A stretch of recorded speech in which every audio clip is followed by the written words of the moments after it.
Yes, Anna. Hi, it's nice to meet you. So as Sean said before, we've been working on self-tapes recently, and I want to ask you if you have any advice on what we should avoid doing, or if there's something we should try to do For self-tapes. In your self-tapes, yeah. Oh. Like looking at 10 self-tapes of a young Italian girl for a role, and Anna's tape comes across your desk. What would you say, Anna? Make sure you do this, make sure you don't do this.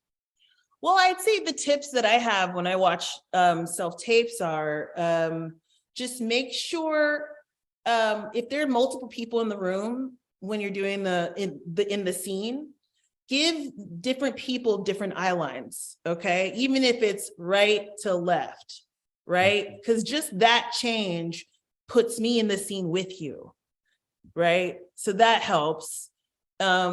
It's something as small as that. It's really just about removing, most of these things are about removing distractions, guys. Like it's like, so that we can actually see you and hear you. It's just about removing distractions, because I can't tell you how much like people will look every which way, or like, you know, and it becomes distraction, and it's just distraction, and I can no longer accept what you're giving to the scene. I'd say, what's another thing that,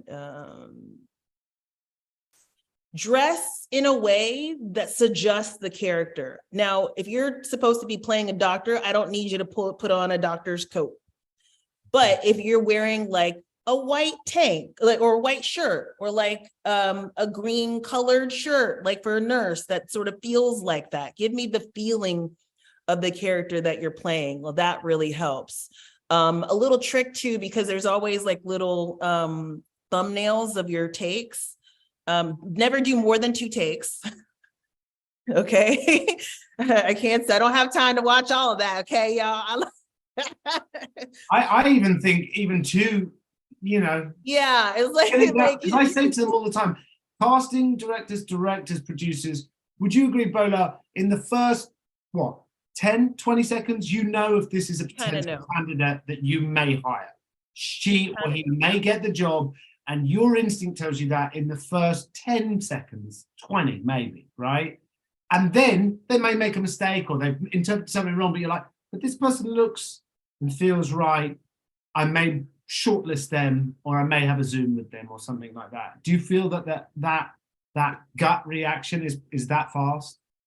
The gut is there, but because I used to be an actor, I feel like some sort, like I feel like not guilt or whatever. I feel responsible to watch the whole thing. Yeah. Like, but maybe it's that's like, because you're nice though. Not everyone in Hollywood's like you. No, it's true. Like, so I try to watch the whole thing, but yeah, not everybody does. And it's really about the confidence in it. Like, a lot of people think that having the paper in your hand is distracting. It's really not. It's only if you keep referring to it because you don't really know where you're at. If you can put the paper in a part of the scene in some way, like that's cool, creative, or whatever. It is best that you be off book, but if it's a quick turnaround, and I know sometimes that happens, just make it part of the scene and stay engaged. Okay, stay engaged.